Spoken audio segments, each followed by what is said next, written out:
สบายดีเนาะมื้อนี้กูพ่อกันคือเก่ากับกูเข้า2019เฮามื้อนี้มาพ่อกันอยู่นาแม่ปลาดำเด้ออันนี้คือเจ้าของนาเพิ่น ห้ามถามเอาข้าวปลูกห้ามถามเอาข้าวปลูกเพราะว่านานี่มันเข้าพิลึกพิลั่มมาดิเบิ่งเอานะฟาดเข้าเดี๋ยวติดตามในตอนต่อไป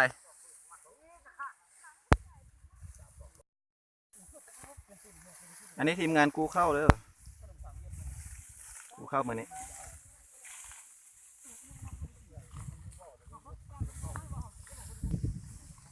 อันนี้ฟาดเข้าเทียนมัดแล้วกองไว้กระโพดว่าฟาดเข้าอะไรห้ามถามเอาเขาปลูก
ทีมงานคู่เข้าเยอะแยะเลยมือนี่หลายคนจะม้วนแล้วก็หลายคัน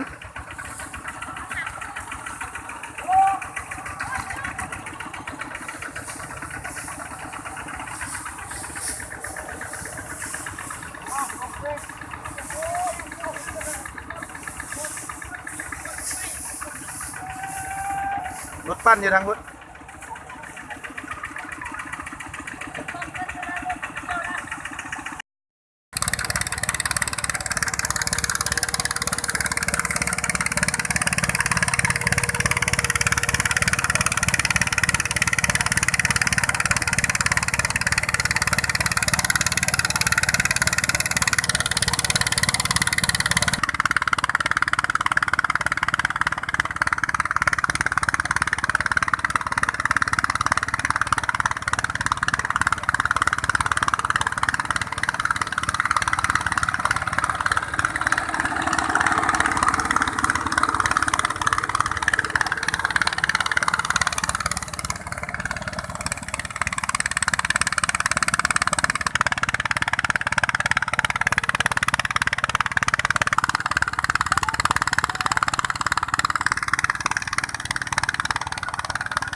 2 นิ้วได้ไหม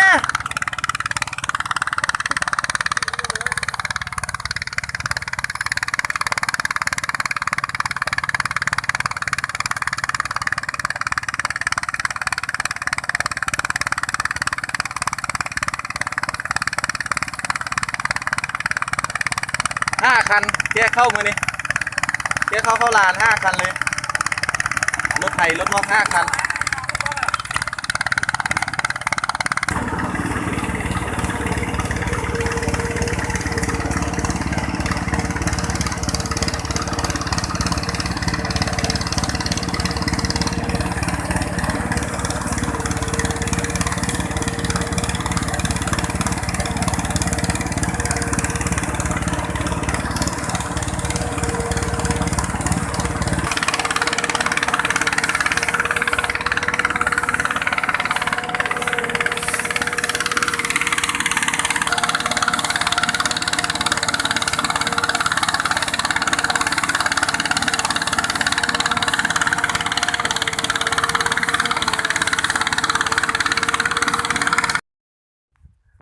กยก เสื่อมบ่าเดี๋ยวดับกายแหละ เห็นหน้าเห็นนวลอย่างวันนี้มือตื่น เดี๋ยวถ้าเต้นนั่นหลายๆเลยว่าถ้าเขาเห็นเขาจะตีเอาถ้อยมึง เวะมะเขือ ตีละแม่สิจุดนี่นะ เวะมะเขือมือเดียวเลยถือใส่แม่ เว้าอย่างได้แม่นล่ะบัดอันย่ามมันบ่ถ่ายวิดีโอหันพากันเว้าย่ามีแต่เรื่องตลกบัดถ่ายแล้วบ่มีให้ปากแค่คน ก็บ่มีปากเนาะ อืม ยกอันนี้พอแล้วไหม เข้าได้3ให้ละ50เป่าเลย ผู้เว้าน่ะเนาะ ไปยังหลายดอกเลย เห็นได้เรียบร้อยประตูมัดเข้าทางนะ เรียบ เรียบร้อยสำนี้นะคิสำนี้คิดประติวมันบ่ ที่ร้านเราปั้นเข้านี่กันมักเข้าแล้วก่อน อืม หน้าที่เขาปั้นแล้วก่อนค่อยมัดเนาะ